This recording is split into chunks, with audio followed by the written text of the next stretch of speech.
24 மணி நேர ஐசியு, பொதுநல மருத்துவம், எலும்பு முறிவு சிகிச்சை, ENT டாக்டர் சிவகுமார் மருத்துவமனை, சத்துவாச்சாரி, வேலூர்.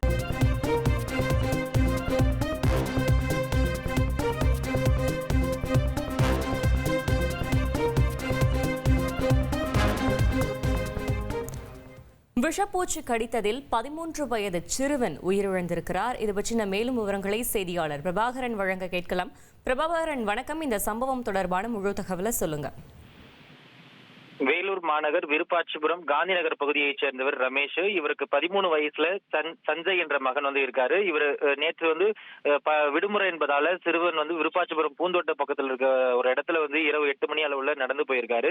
அந்த நடந்து போய் எதிர்பாராத விதமா அடையாளம் தெரியாத ஒரு பூச்சி கடித்ததா அவங்க வீட்டுல போய் சொல்லியிருக்காங்க. அப்போ வலி தாங்க முடியாம இருந்த சிறுவன் இருந்தப்போ பெற்றோர் உடனடியா வேலூர் அடுக்கம்பாறையில் இருக்கக்கூடிய அரசு மருத்துவக் கல்லூரி மருத்துவமனைக்கு கொண்டு போய் அனுமதிச்சிருக்கிறாங்க. அங்க தொடர்ந்து சிறுவனுக்கு தீவிர சிகிச்சை கொடுத்து வந்திருந்தாங்க மருத்துவர்கள். இந்த நிலையில இன்றைய தினம் சிறுவன் சிகிச்சை பலன் இல்லாம உயிரிழந்திருக்காரு.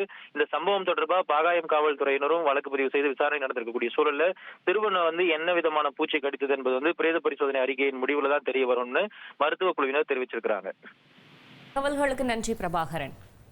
மகளிர் நல பிரிவு 24 மணி நேர சாலை விபத்து சிகிச்சை, நீரிழிவு சிகிச்சை, டாக்டர் சிவகுமார் மருத்துவமனை, சத்துவாச்சாரி, வேலூர்.